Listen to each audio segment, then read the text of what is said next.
Hey there, multi-prep teachers. You know how professional development never seems to quite get to what we need? It's like, great idea, but how do I make this work when I have 3+ preps to juggle?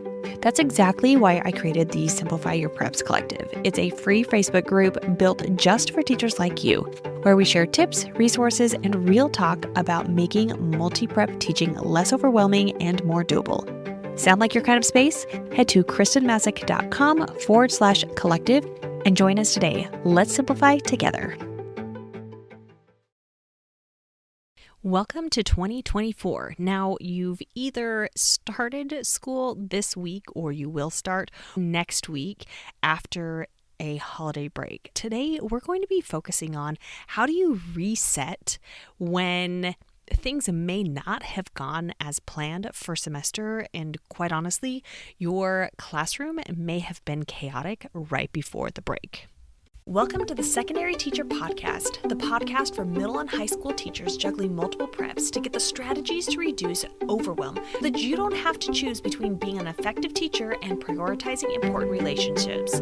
I'm your host, Kristen Masick, a 10-year high school engineering teacher, former middle school assistant principal, and teacher coach. Every week, we will discuss strategies, systems, and time-saving tips to help you not only survive but thrive as a multiple prep teacher. One of the biggest issues that I had when I was teaching secondary students was making the assumption that they already knew things, like they knew how to behave. When now that I've worked with a lot more elementary teachers, I'm learning more about the idea of just making assumptions to not make assumptions and knowing that they all need review.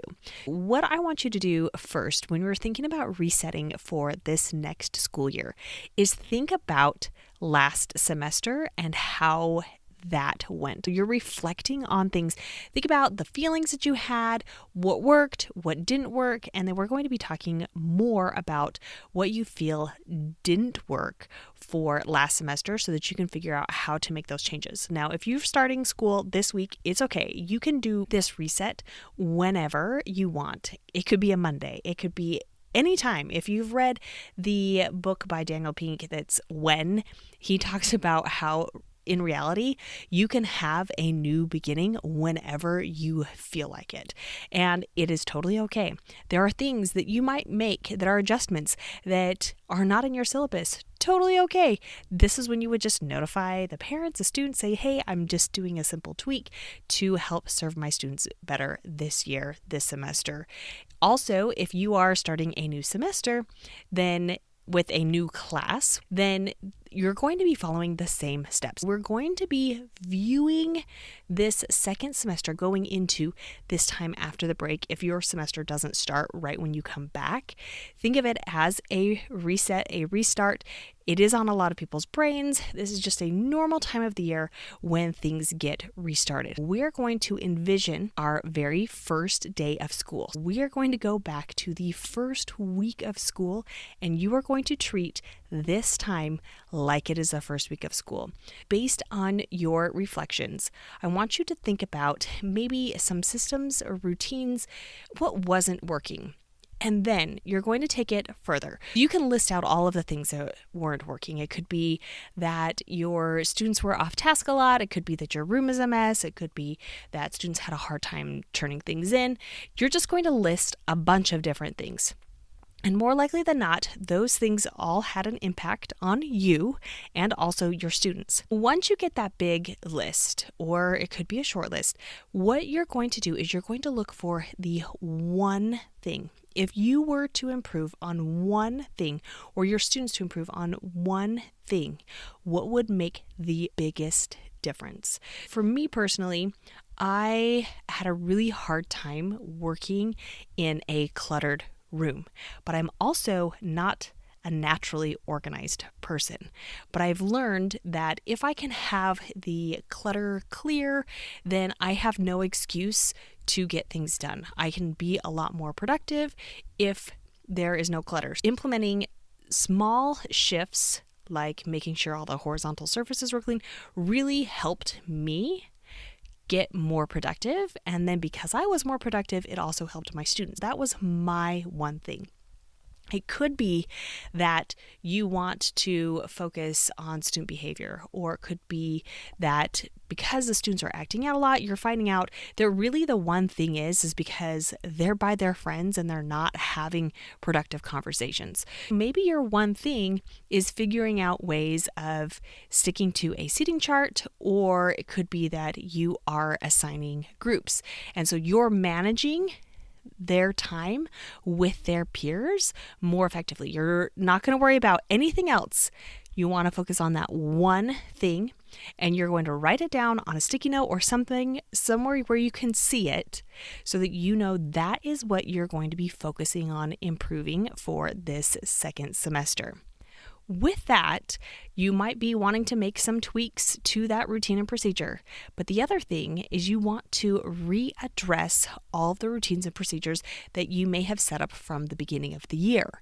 Now, if you are unsure of what those could be, I do have a Teachers Pay Teachers product called the Classrooms Procedures and Routines Planner, where I explicitly will tell you several places to think about where you might want some routines. Here are different routines and procedures that you may want in your secondary classroom. Entering the classroom, moving about during class, class dismissal, use of a hall pass, tardy, absent work, turning in assignments, getting help during independent or cooperative work time, when there's a substitute or guest teacher, using any sort of devices, if you have a lab day, and then using new tools and equipment. These are all different routines and procedures that you could implement within your secondary classroom.